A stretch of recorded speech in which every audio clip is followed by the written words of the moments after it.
안녕하십니까.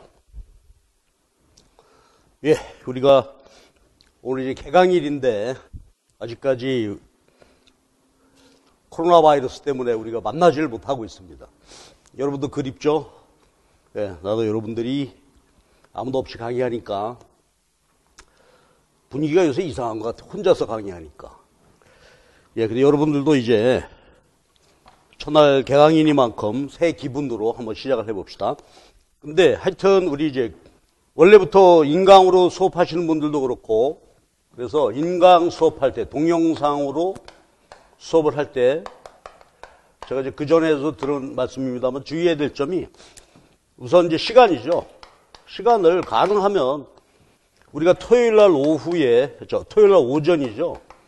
이제 4시간 진행되게 되는데, 여러분도 이 시간표에 딱 맞춰서 앞으로 이제 학원에 오프라인으로 와서 들으실 분들은 이 시간에 정확히 들으시고, 예, 그래서 4시간 동안 수업을, 그러니까 이제 다른 분들, 인강 들으신 분도, 선생님들도 마찬가지인데, 우리가 수업이 4시간 진행되게 되니까 요거를, 그쵸, 끊지 말고, 보통 우리가 이제 1시간씩 가능하면 하려고 하는데, 보통 보게 되면 한 80분 넘어갈 때도 있고, 그렇죠. 그래서 하여튼, 우리가 하루 진행되는 것을 풀 세트로 해서 하루에, 그렇죠, 모두 수강하는 것으로 그 계획을 잡으면 좋겠죠.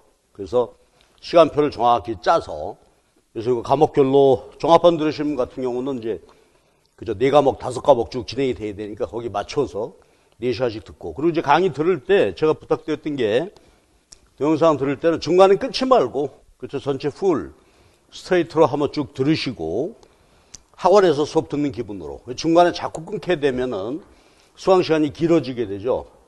그래서 조금 자칫하게 되면 이게 늘어지게 되고 그러니까 가능하면 풀 들으시고, 그 다음에 들으시면서 경제학은 늘 부탁이, 그쵸, 제가 칠판에 쭉 써가면서 이제 강의하게 되는데 가능하면 그걸 전부 써서 이렇게 해 주시고, 그 다음에 우리가 이제 1, 2월 달에 기본 이론 강의가 진행이 되는데 3, 4월 달에, 그러면 1, 2월 달에 우리 강의 노트 한 거 있죠?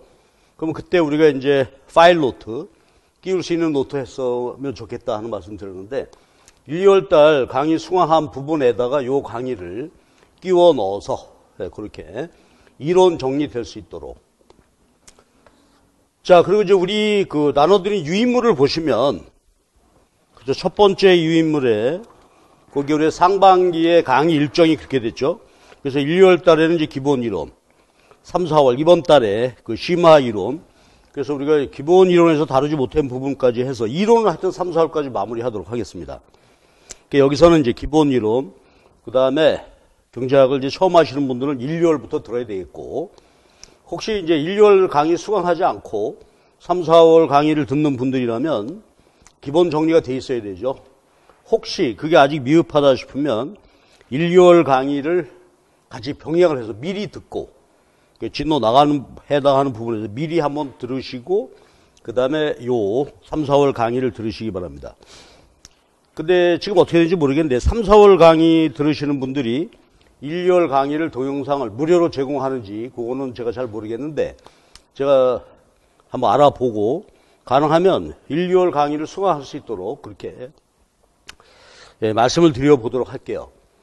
그러니까, 1, 2월 강의 충실히 들은 분들은 그냥 3, 4월 바로 스트레이트로 오시고, 3, 4월 강의를 지금 처음 이론 강의 시작하는 분들은 그래도 가능하면 1, 2월 강의를 같이 듣는 게 좋겠죠. 미리 들어보시고.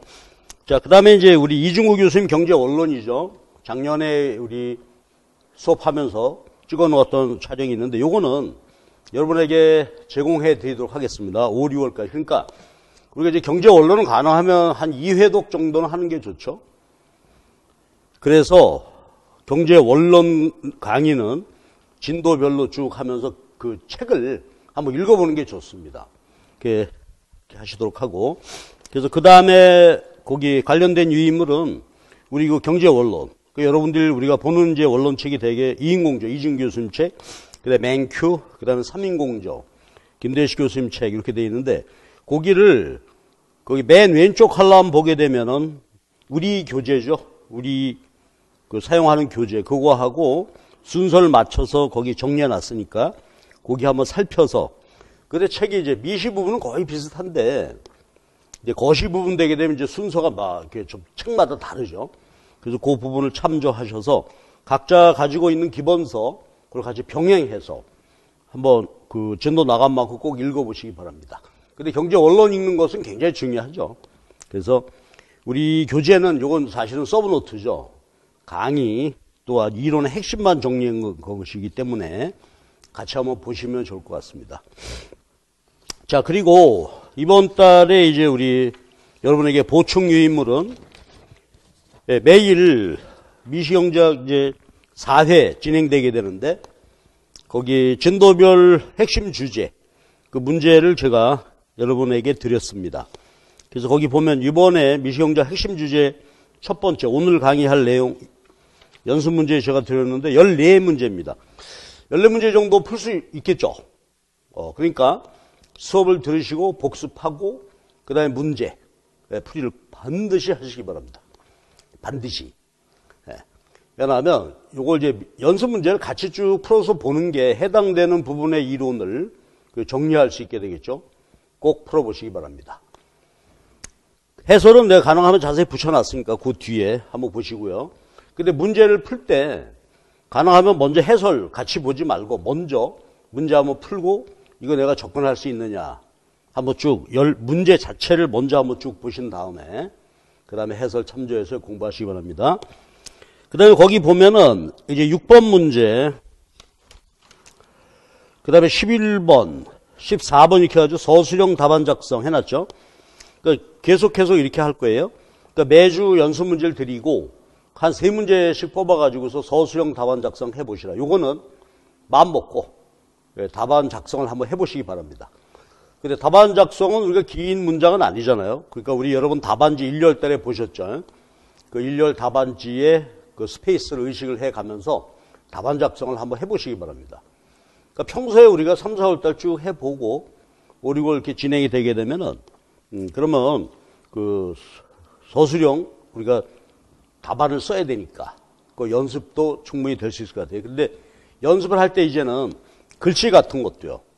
그렇죠. 그 스페이스에 잘 해서 채점하는 분들이 읽기 쉽게 가독성이라고 그랬죠. 읽기 쉽게 답안을 써줘야 채점하는 사람이 기분 좋게 채점하겠죠. 근데 저도 그렇습니다만 이제 읽기가 좀 어려우면 그 답안 채점하는 사람들이 기분이 유쾌할 까닭이 없죠. 그래서 여러분도 그 좀 의식을 하시면서 글씨를 뭐 일필휘지 왕이지채로 써라 그런 뜻은 아니고 읽기 쉽게 그저 또박또박 해서 자기가 쓰고자 하는 내용이 바로 눈에 들어올 수 있도록 글씨도 조금 신경 써주시면 좋을 것 같습니다. 자, 그리고 그 앞에 이제 보게 되면 강의 일정 해놨는데 이거 이제 5, 6월 달은 우리가 이슈 파이팅이라고 제가 써놨죠. 하고 기출문제 정리요. 이렇게 할 겁니다. 그러니까 여러분들이 기본적으로 이 3, 4월 강의에서 이 기본 이론 정리를 끝내놓고 그 다음에 5, 6월 달에는 이슈 파이팅은 이제 우리 출제되는 중요 과거 기출문제에서 핵심 부분을 자세하고 요약해서 강의를 해가면서 5, 6월 달에는 기출문제를 한번 쭉 정리하도록 하겠습니다.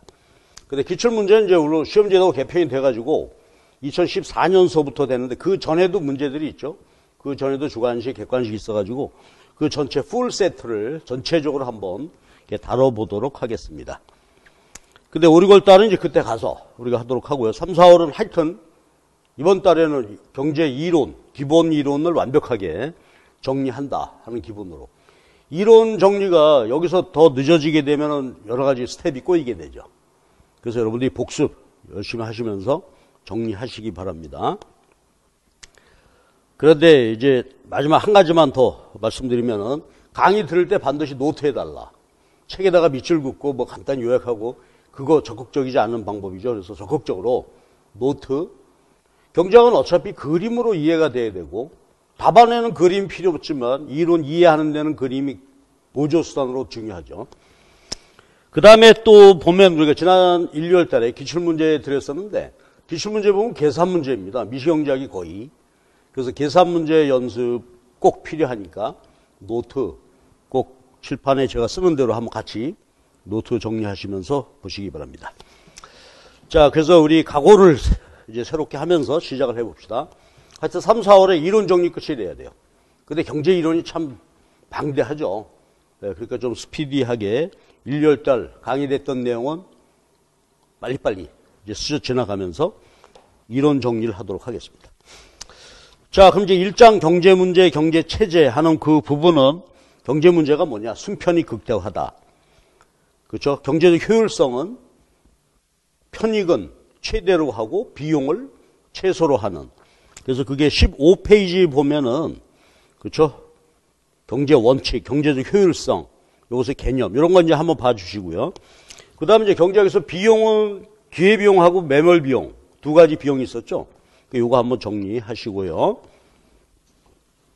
그 다음에 16페이지 여기는 이제 경제학 분석이 요건 신고전학파 경제학이라고 그랬죠.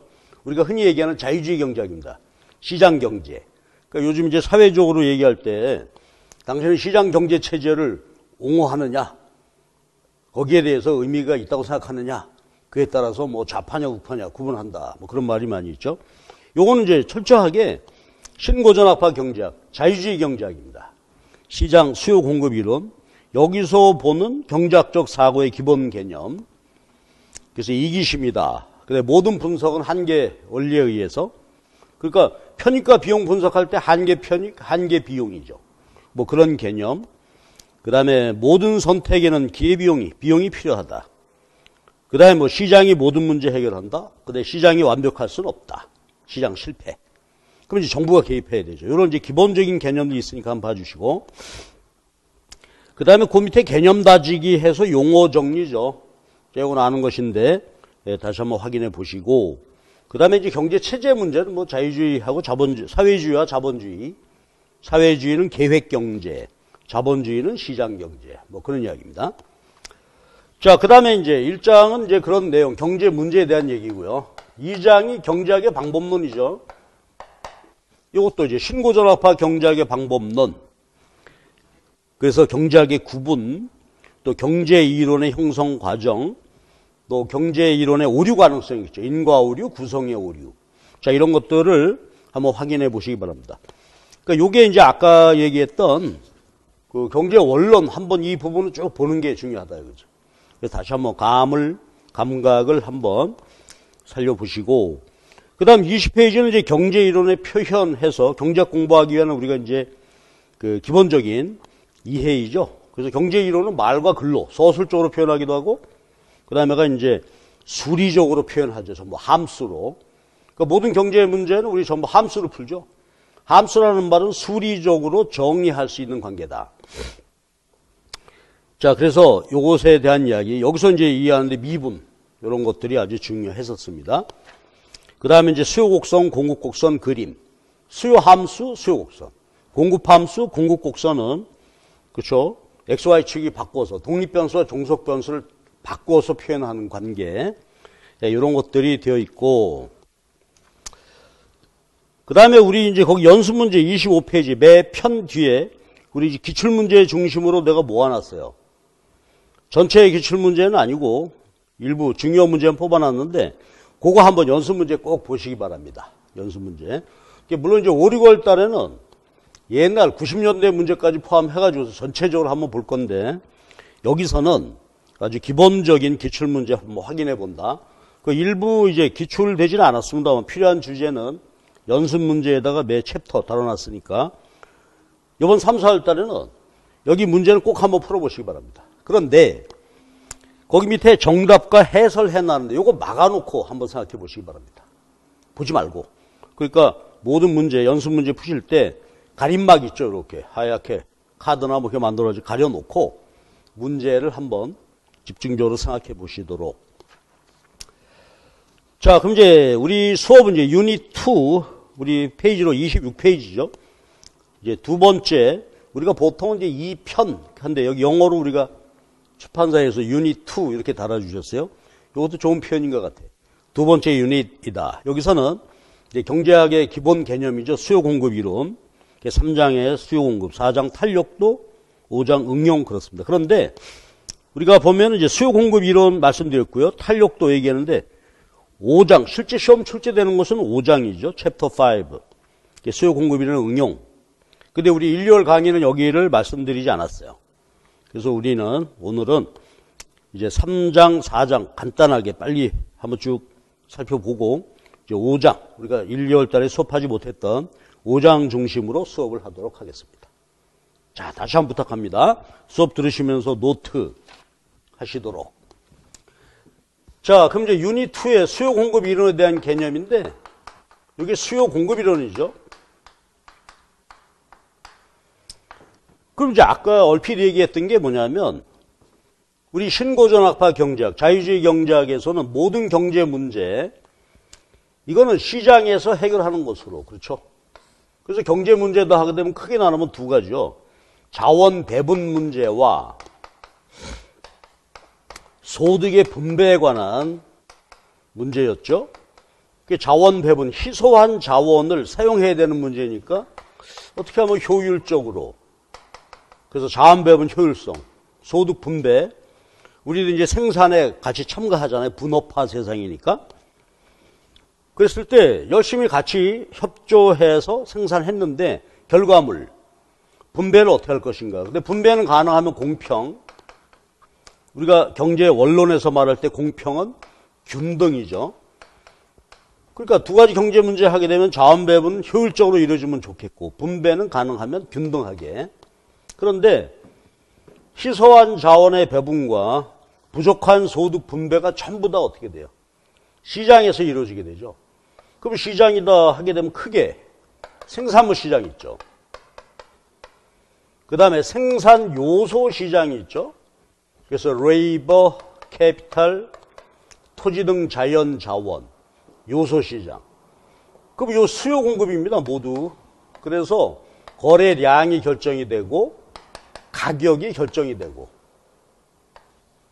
그 생산물이라면 뭐 수요량, 공급량, 그 다음에 생산물의 가격 이렇게 되고, 요소 시장 하게 되면 노동 시장의 수요 공급, 고용량, 임금, 자본 시장이라면 자본에 대한 수요 공급, 이자율이 결정이 되고, 요건 부동산 임대료.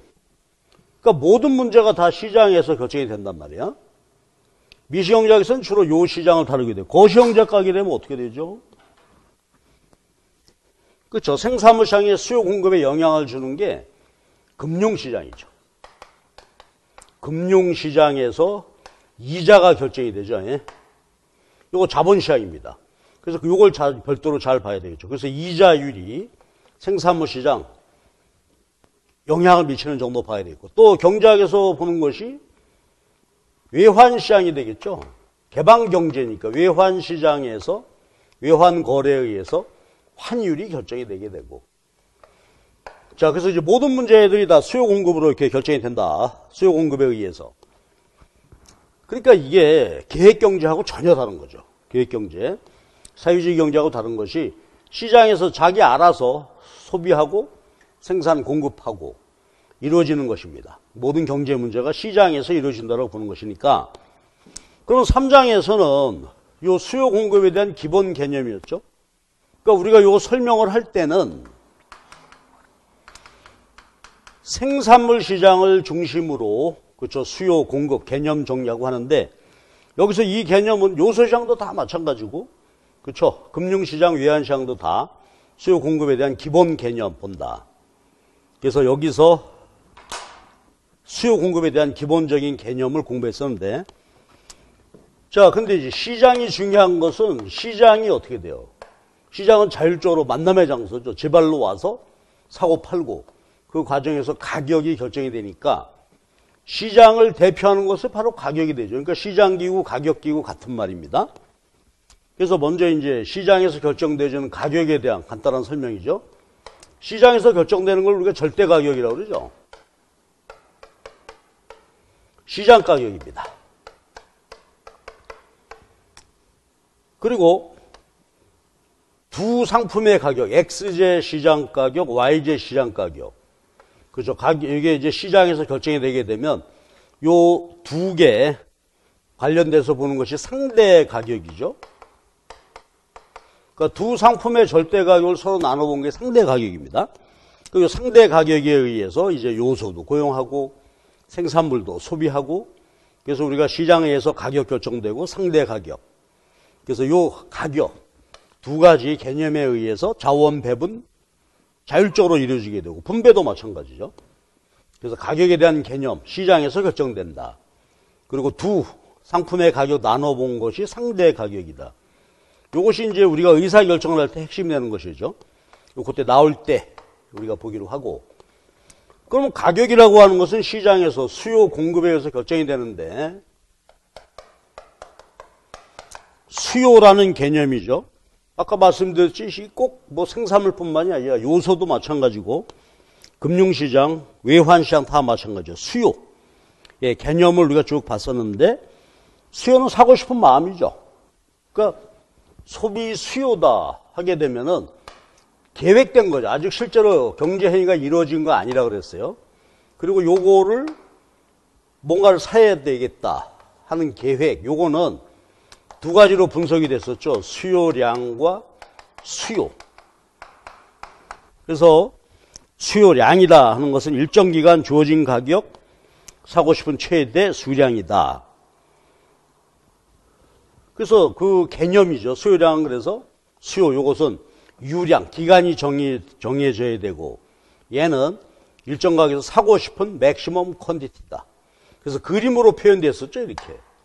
여기가 가격이고 어떤 상품의 수량이다. 그러면 일정 기간 동안에 사고 싶은 주어진 가격이 1,000원이다. 최대 수량 10개다.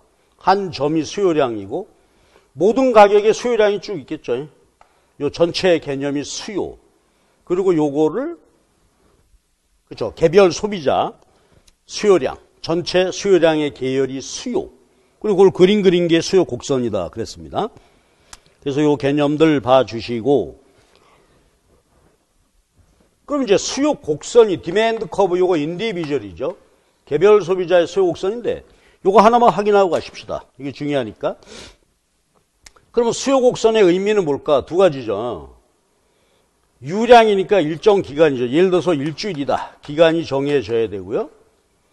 주어진 가격에서 가격이 1,000원 주어져 있을 때 사고 싶은 최대 수량이죠. 사고 싶은 디맨드 퀀티 사고 싶은 최대 수량을 의미하는 것이고 1,000원일 때 10개는 맥시멈입니다. 뒤집어서 보게 되면 일정 수량 10개를 사고자 할 때 요 가격은 그렇죠. 지불할 용의가 있는 최고 가격이었죠. 맥시멈 프라이스입니다. 지불용이 최고 가격. 그래서 요걸 우리가 디맨드 프라이스라고 그랬죠. 지불할 용의가 있는 최고 가격이다. 그래서 수요 곡선의 의미 보셔야 되겠어요. 일정 가격에서 사고 싶은 최대 수량, 그 수량에서 지불용이 최고 가격. 자, 요것이 이제 수요 곡선의 의미죠. 근데 요건 인디비주얼 개별이란 말이에요. 그러면 시장 수요 곡선은 어떻게 도출되는 거냐? 자, 시장 수요 곡선은 개별 소비자의 수요 곡선이 이렇게 도출됐을 때 수평합이다 그랬죠? 그래서 시장 수요 곡선의 도출.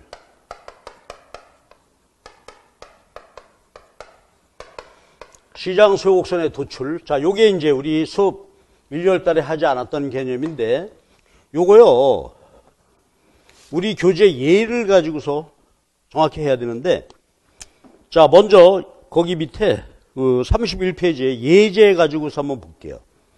자, 보세요.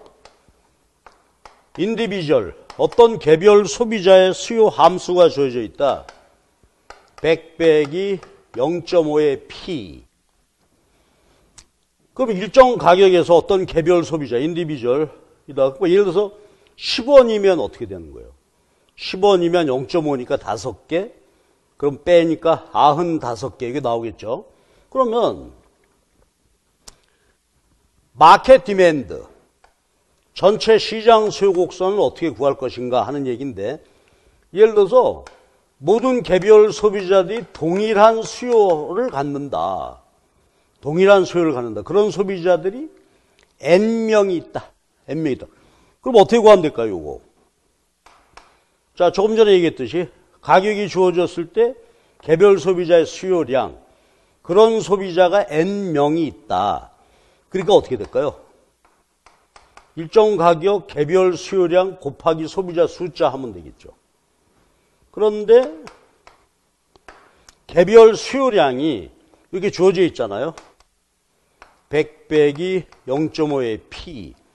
가격이 주어져 있을 때 개별 수요량이 아까 얘기했듯이 이게 100원이면 50개인가요? 50개가 될 거고.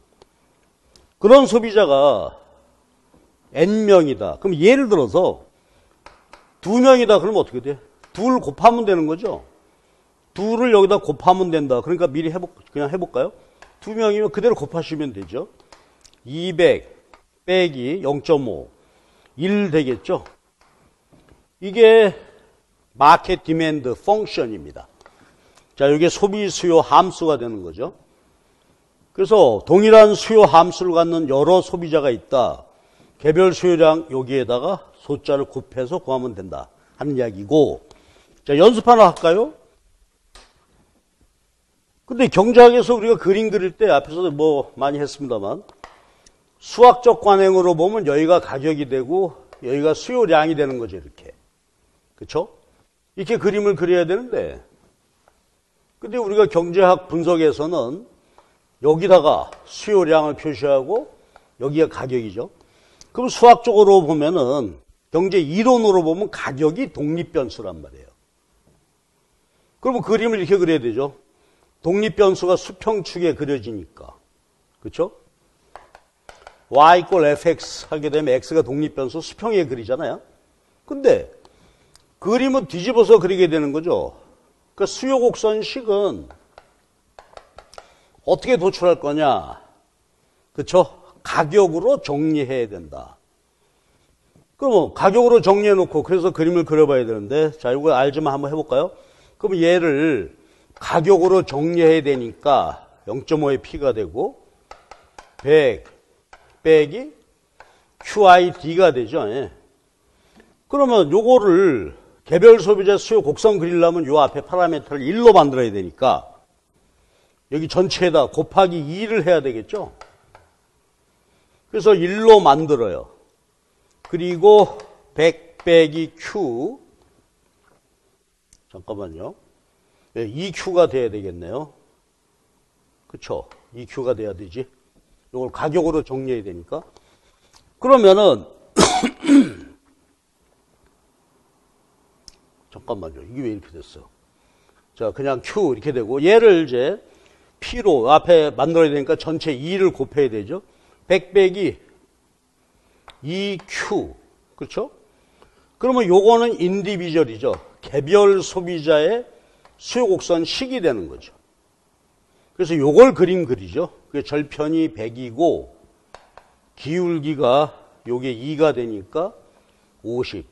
요것이 인디비절 개별 소비자의 수요 곡선이 되는 것이고 자, 그러면 함수로부터 시장 수요 함수 도출할 때는 개별 수요량에다 곱하면 되고 요거는 그쵸? 이 그림을 조금 그려볼까요?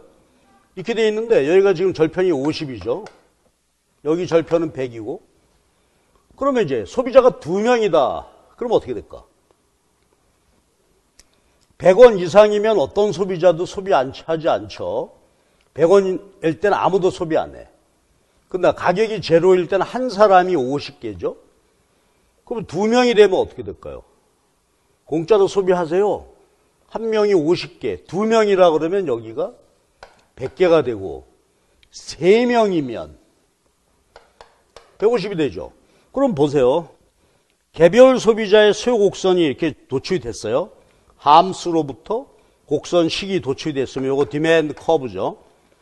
그럼 마켓 디맨드 커브는 어떻게 구할 거냐? 그럼 이거 어떻게 하면 될까요? 절편은 그대로죠. 절편은 그대로이고 어때요? 기울기가 요게 50, 10, 50, 100, 150 이렇게 되니까 기울기가 어떻게 될까? 한 사람의 수요 곡선 똑같은 소비자 한 명 더 있으면 기울기 2분의 1. 한 명 더 있으면 3분의 1 되겠죠.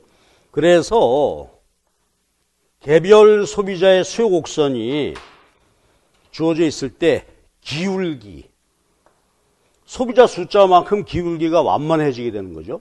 2분의 1, 3분의 1. 그래서 소비자 숫자로 나누세요. 이렇게 되는 거죠. 예. 그러니까 요게 개별 소비자의 수요 곡선이면 마켓 디맨드 커브, 요거는 동일한 수요 곡선을 갖는다라고 할 때 소비자 숫자대로 나누세요. 그럼 얼마가 될까요? 우리가 아까 2명이라고 그랬네. 2명이라고 한다면 100 빼기 2로 나누게 되니까 1 돼서 Q가 되겠죠. 그래서 요게 마켓 디맨드 커브다. 다시 한번. 개별 소비자의 수요 곡선이 요거. 그러면 마켓, 동일한 수요를 가는 소비자가 여러 명이다. 소비자 숫자대로 나누어서 기울기를 완만하게 만들면 된다. 2명의 경우에는 이렇게 된다. 그렇죠? 요거는 우리 옛날에 기출문제이기도 하고, 요거 뭐 분석의 기본이 되겠죠. 자, 요거를 1월 달에 하지 않았던 내용 하나 보시고.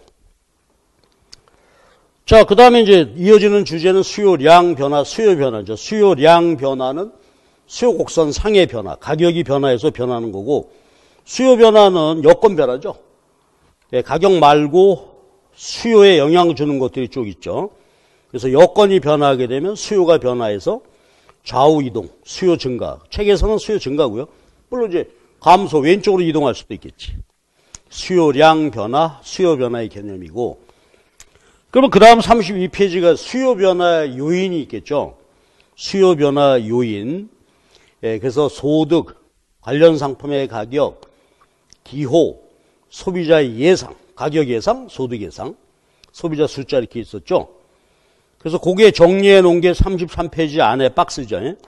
그래서 그 밑에 박스 밑에 보면은 수요 변화 요인, 소득이 변화할 때, 관련제 가격이 변화할 때, 소득이 변화할 때는 정상제냐 열등제냐, 관련제 가격이 변화할 때 대체제 보완제. 자, 요거 기억이 나시죠? 그리고 이제 거기 위에 보면 수요 함수. 그러면 요거 얘기입니다. 그럼 이제 앞으로 경제 이론의 수요 측면을 분석을 할 때 수요 함수 얘기인데, 어떤 X제에 대한 수요, X제 소비하고 싶은 마음, 여기 영향 주는 것은 가격이죠. 이거 말고도 소득, 관련제 가격, 예상, expectation price, expectation income, 그 다음에 소비자의 숫자 등등 이렇게 있을 수 있겠죠. 그리고 뭐 유행, 테이스트, 유행, 선호 이런 것들이 있을 수 있고. 이게 함수란 말이에요. 그렇죠? 그 이제 구체적으로 본다면 예를 들어서 수요 함수가 100 빼기 2px고 소득에 대해서는 뭐 플러스 1의 소득이고 관련제 가격에 대해서는 뭐 0.5의 py 또 뭐 0.8의 pz 이렇게 되는 거죠. 이게 수요 함수란 말이에요. 그렇죠? 그러니까 우리가 소비하고자 하는 마음에 영향 주는 것들, 이게 독립변수죠. 그래서 구체적으로 보면 함수라는 표현을 썼으니까 전부 수리적으로 이렇게 표현 가능한 것이죠. 자, 그러면 수요 곡선은 뭐냐? 여러분, 수요 곡선은 아까 어떻게 됐지? 그렇죠? 가격과 수요량의 관계만 표시한 것이죠. 그러니까 어떤 재화에 대한 수요 곡선이다라고 할 때는 수요량과의 관계만, X제 가격과 X제 수요량의 관계만 그림으로 그린 거란 말이에요. 그러면 이렇게 그림을 그렸다 아까처럼. 그러면 수요 곡선은 어떻게 도출된 거냐? 이게 여건이죠. 가격 말고 소비하고자 하는 마음에 영향 주는 것들, 이게 수요 측 여건이죠. 그러면 수요 곡선은 어떻게 도출됐다? 그렇죠. 수요 곡선은 여건, 뭐 소득이나 관련제 가격 이런 것들이 현재 상태에서 변하지 않는다 라는 전제하에서 가격과의 관계만 그림으로 그린 거다 이거예요. 그럼 그게 뭔 소리냐? 우리 앞에서도 했습니다만 다시 한번 볼까요? 그럼 예를 들어서 지금 소득이 100원이다. YJ 가격은 10원이고 Z 가격은 뭐 20원이고 주어져 있는 거죠. 여건입니다. 수에 영향을 주는 소득, YJ 가격, Z, 관련제 가격, 여건이죠. 얘는 주어져 있다. 100원, 10원, 20원 주어져 있다. 그리고 여건 일정 불변. 100원, 10원, 20원에서 변하지 않는다. 그때 도출된 거다. 그럼 뭔 소리예요, 이게? 그럼 요거 한번 해볼게요. 그러면 100 빼기 2px고 여기를 보잔 말이에요. 여건이 주어져 있어요. 그럼 이제 함수식에 따라서 요거 10개, 요거 5개, 요거 빼기네요. 16개죠. 이게 상수죠. 그러니까 여건, 소득과 관련제 가격이 주어져 있으니까 요것들은 이렇게 계산된 값이지. 요거 정리해보면 어떻게 돼요? 요게, 그쵸? 마이너스 2px는 그대로 있고, 요거 더하면 15개, 16개 빼기니까 마이너스 1 되겠지? 99다 이거예요. 그쵸? 그러면 잘 보세요. 요게 여건 일정 불변의 그쵸? 수요 함수가 되겠죠. 그러면 요걸 가격으로 정리했다 이거지. 한번 보세요. 그럼 얘를 우리가 수요 곡선식으로 바꾸려면 가격으로 해야 되니까 2px 그리고 요게 되죠. 99 잠깐만요. 2px니까 99. 아이고 이거 좋지 않은데 2로 하고 그 다음에 어떻게 되는 거예요? qxd가 되지. 그래서 얘를 정리한 게 수요 곡선이다 이거지. 그렇죠? 2를 나눠야 되니까 이게 4분의 이거 계산 얘가 좋지 않아서 미안합니다. 이렇게 구한 거다 이거예요. 자, 그러니까 보세요. 수요 함수는 가격과 수요량에 영향을 주는 모든 거 전부 다 고려한 것이죠. 근데 수요 곡선은 뭐라고? 가격 말고 나머지 여건, 요것들은 주어져 있는 상태에서 가격과 수요량의 관계만 이렇게 해서 그림을 그린 거다. 그러니까 여기가 절편이 99에 4가 되고 기울기가 0.5가 되는 이게 수요 곡선이 됐다 이거지. 그렇죠? 그래서 수요 곡선은 다시 한번 여건 일정 불변 가정하에서 가격과의 관계만 그림을 그렸는데 그렇죠? 이렇게. 이게 여기서는 이제 수요 곡선 식에서는 얘가 독립변수인 것처럼 됐죠. 그래서 요거를 한번 잘 이해를 해 보시는 게 좋겠죠. 그 다음에 여건이 변화하면 어떻게 됐다고요? 수요 변화죠. 그러니까 요의 상태에서 가격이 변화해서 변화하는 것은 수요량 변화고 여건이 변화했다. 100원이다가 200원 됐다. 요게 뭐 변화했다. 20원 됐고 얜 10원으로 내렸고 여건이 변화하게 되면 요 수치들이 바뀌겠죠. 그럼 어떻게 될까? 절편이 변화하겠지. 그러니까 최초에 XJ 가격 얼마, XJ 수요량이 몇 개 있는데 여건이 변화했다. 소득이 변화한다. 그럼 요 수치가 변화하겠죠. 예? YJ 가격 Z 변화한다.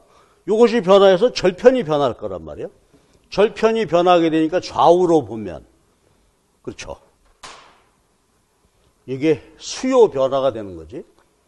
그래서 오른쪽으로 가면 수요 증가, 왼쪽 가면 수요 감소. 요것이 그렇죠. 수요 함수와 수요 곡선이 이렇게 정의되는 거다. 됐죠? 그래서 여건이 변화하면 이런 식의 과정을 통해서 수요 곡선 절편이 변하게 되니까 기울기는 그대로죠. 그래서 이게 좌우 수요 증가, 수요 감소가 되는 것이다. 됐죠? 자, 그래서 우리가 수요에 대해서 이렇게 정리했었습니다. 그럼 공급 마찬가지겠죠, 뭐. 공급은, 그렇죠? 공급자 입장에서 팔고 싶은, 이것도 계획이죠. 팔고 싶은 최대의 수량이다. 계획입니다. 사전적인 개념이고, 의도한 것이고, 계획이죠. 예? 그래서 이것도 공급량과 공급이라는 개념으로 표현하고 분석해야 되는데 공급량은 그래서 일정 기간, 유량이니까 주어진 가격에서 팔고 싶은 최대 수량, 요 한 점이 공급량이고, 가격이 변화하겠죠.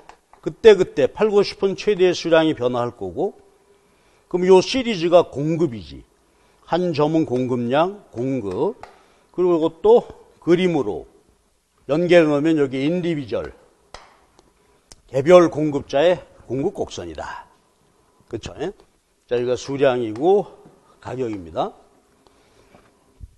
그리고 의미, 이것도 똑같은데, 그쵸? 여기다 하게 되면, 이게 예를 들어서 1,000원이고 공급량 100개다. 그러면 일정 가격, 주어진 가격에서 100개는, 그쵸? 팔고 싶은 최대 수량이죠. 공급량이라면 팔고 싶은 최대 수량이고, 자, 거꾸로 해석입니다. 100개, 공급량 주어져 있을 때 공급자 입장에서 1,000원, 요 가격은 뭘까? 자, 요거 뭐였죠? 아까 수요는 지불용이 최고 가격이야. 수요 가격인데 요건 뭐죠? 예, 받고 싶은 최저 가격이었죠. 미니멈 코스트, 받고 싶은 최저 가격. 그래서 얘를 공급 가격이라고 그랬죠. 받고 싶은 최저 가격. 그러니까 최저 가격이니까 의미를 얘기해 보면 1,000원 생산할 때 나는 100개 생산할 때 최소한 1,000원은 꼭 받아야 한다. 근데 아까 수요 곡선은 얘기가 달랐죠. 수요 곡선은 1,000원일 때 10개다. 그러면 10개다. 그러면 1,000원일 때 사고 싶은 최대 수량. 그 대신 요거 가격의 해석인데 10개 소비하고자 할 때 1,000원은 그쵸. 지불용이 최고 가격이고 demand price 지불용이 최고 가격이 되고 요거는 받고 싶은 최저 가격이다. 공급 가격. 요거는 받고 싶은 최저 가격이 되는 거. 그렇죠? 그래서 이제 수요 공급 곡선의 해석이고 그 다음에 하나만 미리 더 해보면 공급 곡선이 공급자 입장에서 나 100개 할 때 꼭 1,000원 받아야 되겠다. 그럼 그 말의 의미는 왜 1,000원 받아야 될까요? 그렇지. 비용을 반영을 한다. 이제 정확히 얘기해보면 한계의 비용이죠. 여기서 그냥 비용이라고 이렇게 생각해 봅시다. 그러니까 공급자 입장에서는 일정 기간 100개 생산할 때 생산비가 1,000원 들어갔다는 얘기죠. 그 1,000원 이하로 받게 되면 손해나죠. 그럴 수 없으니 나 꼭 1,000원은 받아야 되겠다. 그래서 공급곡선이 비용을 반영하기 때문에 그러하다. 그쵸? 그래서 이렇게 공급량, 공급곡선이고 그 다음에 요것도 이제 공급함수와 공급곡선에 대한 얘기 이해해야 되겠죠? 자, 요것도요. 우리 예제 가지고서 한번 보기로 합시다. 35페이지에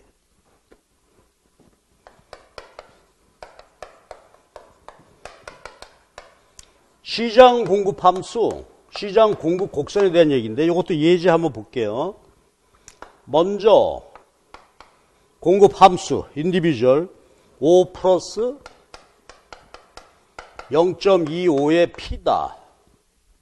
이게 이제 경제 이론이죠. 그 말은 무슨 말이야?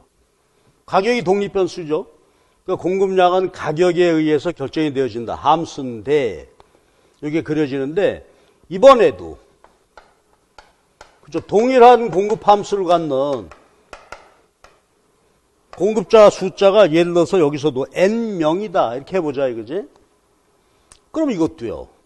그러니까 개별 공급자가 일정 가격에서 이렇게 그럼 예를 들어서 100원이다. 그러면 0.25, 25개 합쳐서 100원일 때는 공급량이 25, 30개 되잖아요? 근데 동일한 함수를 갖는 기업이 여럿이 있다. 뭐 5, 10명 얼마든지 있어도 되겠죠. 예를 들어서 2명이라고 해보면 어떻게 되면 될까? 마켓 서플라이 펑션은 일정 가격일 때 30개 그런 소비자가 2명 있다. 그러면 어떻게 하면 되겠어요? 공급자 숫자를 곱하면 되겠죠. 그러니까 100원일 때 한 사람이 30개 팔고 싶다. 2명이다. 그럼 합쳐서 60개가 되겠죠. 그러니까 이걸 이제 일반적인 함수로 표시해 본다면, 자, 공급자 숫자, 개별 기업의 공급 함수가 5 플러스 0.25p. 그러니까 바로 곱해서 풀면 된다 이거지. 2명이에요. 그러면 10 플러스 0.5의 p. 그러면 이게 마켓 서플라이 펑션이 되는 것이다 이거지. 됐죠? 그래서 동일한 공급 함수를 갖는 기업이 여럿이 있다 하게 되면 곱하라. 개별 공급량에다가 공급자 숫자를 곱해서 하면 되고. 근데 이것도 이제 우리 공부 필요하죠. 근데 경제학에서는 요걸 이대로 그림을 안 그리고, 즉 얘가 독립변수, 공급량 이렇게 하는 것이 아니라 바꿔서 그리죠. 여기다가 공급량이고 P 그리니까, 자, 이제 공급 곡선을 서플라이 커브 그릴 때는 가격으로 정리해야 되죠. 가격으로. 한번 해봅시다. 그러면 가격으로 정리해야 되니까 0.25P. 그 다음에 여기에 넘어가면 마이너스가 되겠죠. 마이너스 5 플러스 QS가 되니까 이거 인디비주얼이죠. 개별 소비자들의 지불용의 가격이죠. 그러면 얘도 그림 그리려면 파라미터 1로 만들어야 되니까 4를 곱해야 되겠죠. 그러면 4를 곱하면 인디비주얼 20 플러스 4Q. 요게 개별 소비자, 개별 공급자의 공급 곡선 도출이었죠. 그래서 개별 공급 함수를 가격으로 정리하면 공급 곡선이 된다. 그럼 이건 이제 절편이 마이너스 20이 되고 뭐 이렇게 그려지겠죠. 이런 식으로. 그런데 여기서 시장 함수 도출하듯이 이번에는 마켓 서플라이 커브, 시장의 공급 곡선 식을 구하려고 한다. 근데 공급자가 여러 명이다. 그럼 이것도 개념은 요거죠. 한번 보세요. 예를 들어서 이 절편이 10이라고 할 때, 가격 재료일 때 절편 10이라고 할 때 공급자가 2명이다. 그러면 어떻게 될까요? 그러면 요것도요. 요 절편은 그대로 있겠죠. 그 대신 가격 제로일 때 한 공급자가 10개를 공급하고 싶고요. 한 명이 더 있으면 20개, 3명이면 여기 30개 되겠죠. 그럼 보시면 자, 요것도 똑같은 이치가 되겠지. 2명일 때는 어떻게 돼요? 기울기가 그쪽에 역시 2배 완만해지게 되죠. 반으로 줄고 3명일 때는 3분의 1. 그래서요. 시장 개별 공급 곡선이 주어져 있을 때 시장 공급 곡선은 절편은 그대로고 기울기 이거를 그쵸 공급자 숫자대로 나누시라 이거야. 그러면 얘가 그쵸 공급 곡선 식이 되는 거지. 시장의 공급 곡선. 그래서 개별 공급 함수가 주어져 있다면은 숫자를 곱해서 함수 구하고, 곡선은 개별 공급자의 공급 곡선이 주어져 있으면 그쵸 기울기를 공급자 숫자만큼 완만하게 해야 되니까 나누면 되고, 요건 우리가 이제 앞으로 뭐 경제 분석하는 데 있어서 아주 기본이 되는 것이죠. 요거는 여러분들이 꼭 한번 교재에 있는 거 그대로 놓고 연습해서 한번 구하고 그림 그려보고 꼭 해보셔야 돼요. 자, 그 다음에 여기도 공급량 변화, 공급 변화가 있겠죠. 공급량 변화는 그림에서 보듯이 가격이 변화한다. 그래서 공급 곡선 상에서 변하는 거고, 공급 변화, 공급 곡선 전체가 움직이죠. 요건 여건 변화지.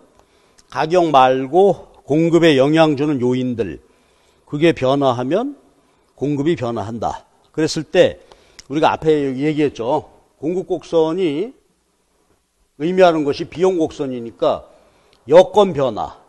그럼 먼저 생각해 볼 수 있는 게 비용 변화겠죠.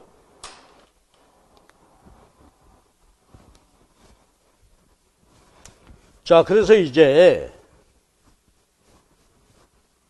가격이 변화하면 공급 곡선 상에서 변화하는 것이고, 여건 변화, 비용 등 공급에 영향 주는 것들이 변화하게 되면 얘가 움직이게 되는 거죠. 여건 변화. 자, 그럼 그 얘기를 좀 해볼게요. 그러면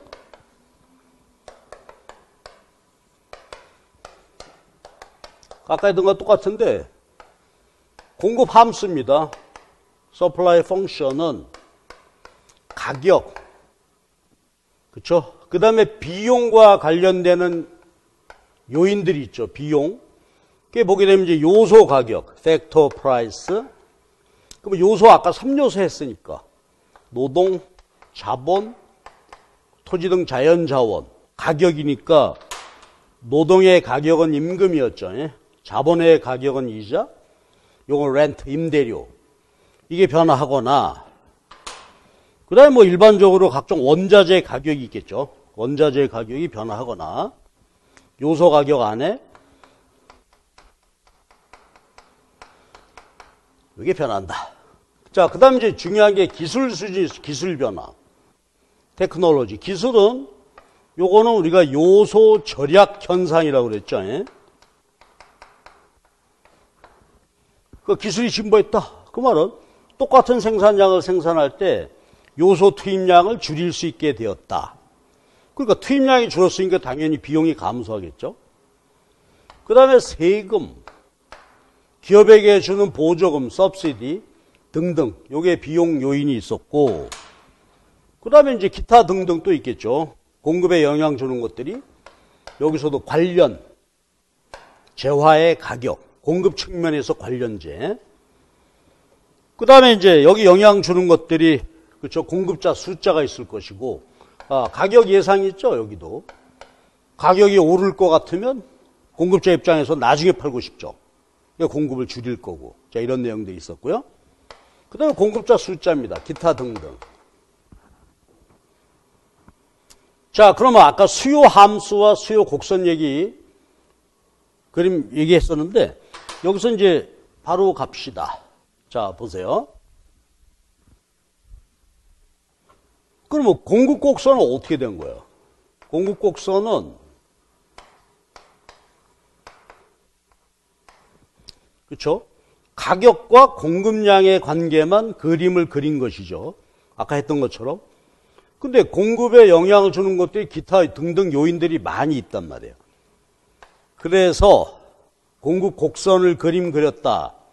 이렇게 그렸다. 여기가 P, QX다 하는 얘기는 뭐죠, 요거? 요게 여건이죠. 이 여건 일정 불변. 여건이 고정되어 있다. 아까 우리 봤던 것처럼. 그 상태에서 도출된 공급 곡선입니다. 그리고 가격이 변화할 때 공급량 변화가 되는 거고, 여건이 변화하면 이제 어떻게 돼요? 비용이 변화한다. 비용이 내리는 변화가 생겼다면 밑으로 가고, 비용이 증가하는 거 위로 가고. 근데 이제 밑으로 갔다는 얘기는 우측 이동, 상방 갔다는 얘기는 좌측 이동, 여건 변화죠. 그러니까 공급 함수는 공급에 영향을 주는 모든 변수 다 분석할 수가 있는데, 공급 곡선은 가격과의 관계만 보여주고 있고, 여건 변화는 수요 변화로 이렇게 분석할 수 있겠다. 그렇죠? 그래서 우리가 1월 달에 열심히 했던 게 바로 그런 내용이었어요. 그래서 다시 한번 꼼꼼히 챙겨봐 주시고, 그 다음에 이제 39페이지가 시장 균형이죠. 그러면 우리가 시장의 수요 공급. 근데 시장이 균형이다. 이게 중요하죠. 그래서 경제학에서 이제 균형 개념이 계속 나오게 되고, 이게 중요한데, 시장 균형의 의미는 수요곡선, 공급곡선, 수요 법칙에 따라서 가격과 수요량은 반대로 움직이고, 공급 법칙, 가격하고 공급량은 정의 관계로 움직이고, 그래서 우하향, 우상향이죠. 요거는 이제 아까 봤던 것처럼 개별 소비자들의 수요 곡선은 수평으로 더한 거고, 요거는 개별 공급 곡선 수평 합이죠. 시장. 그래서 이제 거래가 이루어지게 되는데 균형의 개념은 뭐죠? 어떤 시장, 이게 XZ 시장이다 라고 했을 때 XZ 시장이 균형되었다. 그 말은 시장 전체 수요량과 시장 전체 공급량이 같다. 이게 시장 균형의 정의입니다.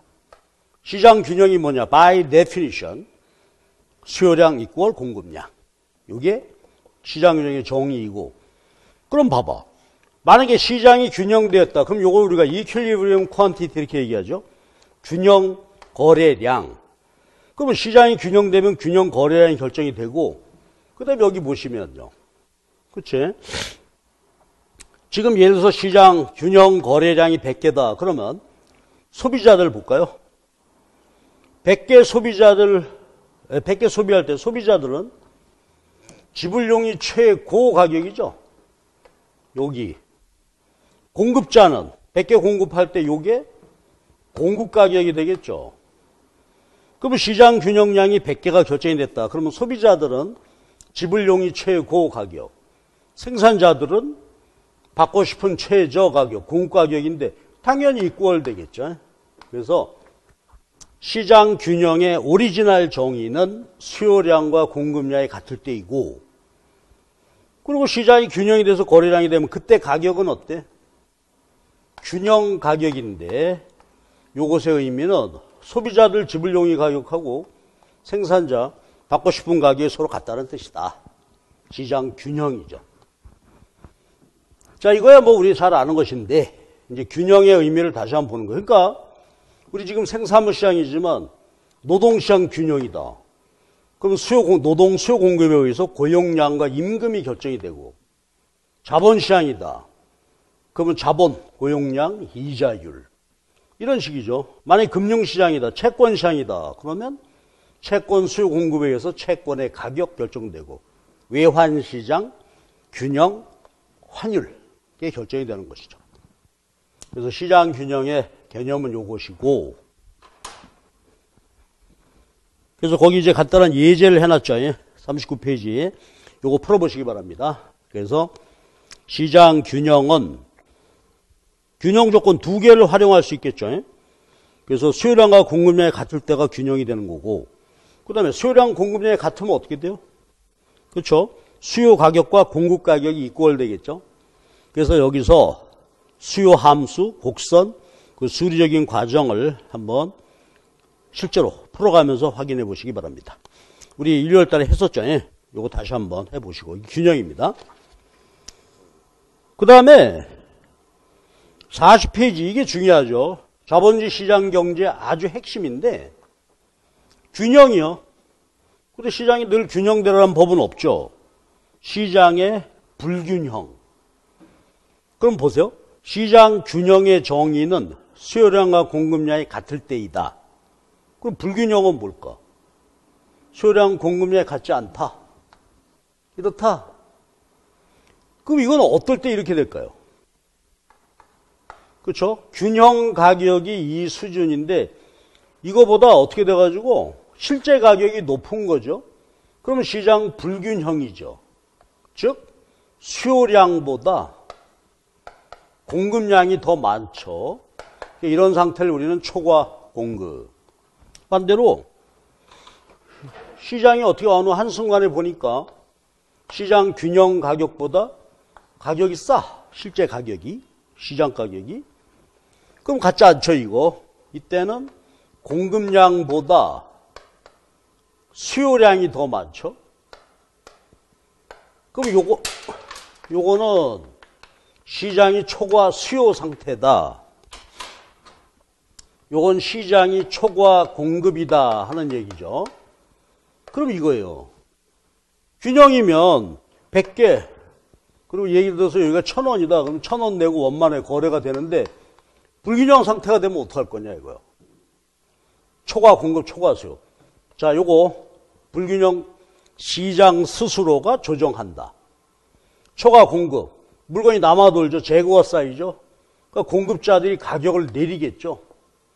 경쟁할 거란 말이에요. 공급자들이 재고가 쌓이니까 아우 박앤세일 해야 되겠다. 초과 수요. 이거 소비자들이 야단났죠. 소비자들이 이 물건을 살 수가 없다. 필요한데. 그럼 어떻게 될까? 소비자들이 꼭 필요한 소비자들이 그렇죠. 이거 구하기 위해서 가격 인상 경쟁을 하겠죠. 예? 그래서 자본주의 시장 경제는 가만 놔두면 저절로 조정이 된다. 예, 그래서 초과 공급 상태면 물건이 남아도니까 공급자들이 가격을 인하하는 경쟁을 벌려요. 그럼 이제 수요곡선을 따라서 수요량 증가, 공급량 감소, 초과 공급 상태가 해소되겠죠. 초과 수요라면 구할 수가 없어. 그 소비자들이 가격 인상 경쟁한다 이거지. 그래서 가격이 오르게 되면 소비자들의 수요량은 줄고 공급량은 증가해서 이것이 다시 균형을 찾게 된다. 그러니까 자본주의 시장 경제는요, 그렇죠. 자율적으로 수요 공급에 의해서 가격 결정이 되고 불균형이 발생하면 가격이 움직이게 되는 것이죠. 이게 와알라스의 완전 신축적 가격 조정이다. 자본주의 시장 경제 메커니즘. 이건 이론이 아니라 현실이죠. 그러니까 요즘 보게 되면 우리가 아주 참 어려운 시기를 지나고 있는데 마스크 어때? 마스크. 그렇죠. 우리 집에서 보니까 뭐 우리 딸아이가 와가지고 아빠 5개 2만 원이래. 그러다가 조금 더 올라가지고 뭐 야단이 났잖아요. 그 시장이란 말이에요. 왜? 마스크 초과 수요가 되는 거죠. 초과 수요 상태가 되니까 가격이 오른다. 만약에 이것이 이제 또 열심히 해가지고 마스크가 남게 되면은 한 개 4,000원, 5,000원 하더니 가격이 내리겠죠. 시장에서 이게 조정이 된다 이거지. 그렇죠? 그래서 자본주의 시장 경제는 가격 조정에 의해서 언제나 균형 상태가 될 수 있다. 그렇죠? 자본주의 시장 경제, 이건 이론이 아니라 현실이죠. 근데 이제 유일한 예외, 뒤에서 나오겠지만 가격 조정에 의해서 시장 불균형이 해소되지 않는 경우는 노동시장은 예외죠. 뒤에서 나오겠지만 노동시장이 초과 공급이다. 노동 수요, 기업이 고용하려고 하는 숫자보다 공급, 일하고 싶은 근로자가 너무 많다. 노동시장 초과 공급, 실업이죠. 그러면 다른 시장이라면 어떻게 될까? 노동의 가격, 임금이 즉시 내려서 해소가 돼야 되는 거죠. 이게 이제 노동시장 유연성이라는 개념이죠. 그러니까 노동시장도 만약에 임금의 신축적 조정이 일어날 수 있다면 실업이 존재하지 않겠죠. 근데 임금은 그럴 수 없죠. 임금은 뭐 최저임금제도 적용되고 있고 또 노동조합이 임금 내리는 거를 허용하지 않잖아요. 그러니까 노동시장만은 예외. 자, 이것이 시장 균형입니다. 그리고 불균형이 발생하면 가격 조정에 의해서 신축적으로 해소가 된다 하는 얘기고, 그 다음에 균형 변화요. 균형 변화는 수요 측 여건 변화, 공급 측 여건 변화. 그래서 균형이 이동하게 되니까 요거 우리가 눈으로 확인해 주시고, 그 다음에 동시 변화도 있죠. 그래서 42페이지 보게 되면 공급이 줄고 수요가 증가했다. 공급 증가, 수요 감소한다. 그래서 그림 그려서 확인해 보시기 바랍니다. 그 다음에 오른쪽도 마찬가지고, 그래서 여건 변화에 따라서 수요 공급이 변화하게 되면 가격과 거래량이 변화하게 된다. 이런 것들이 우리가 봤던 내용입니다. 그 다음에 43페이지 시장 균형의 존재 여부. 이건 이론적인 내용이죠. 이건 스킵하면 되고 나중에 필요할 때 문제 풀거나 하면서 보도록 하겠습니다. 자, 이게 우리가 수요 공급 기본이죠. 수요 공급 개념, 그 다음에 균형, 여건 변화, 그리고 수요 공급은 전부 함수로 분석하죠. 수리적으로 분석하고 또 그림으로 그릴 때는 수요 공급 곡선 그림으로 하게 되는데 함수식과 곡선식은 그렇죠. 서로 반대로 그림 그린다. 이런 내용들을 우리가 공부했어요. 빠르게 제가 3장 수요 공급 얘기를 쭉 했어요. 이런 뭐 잘 아시는 내용이니까 이렇게 한번 봐주시고. 자, 그럼 잠깐 쉬었다가 4장 탄력도 얘기로 갑시다. 탄력도도 우리 1, 6월 강의에서 충분히 여긴 다 설명이 됐던 건데 간단히 복습 한번 하고 지나가도록 하겠습니다.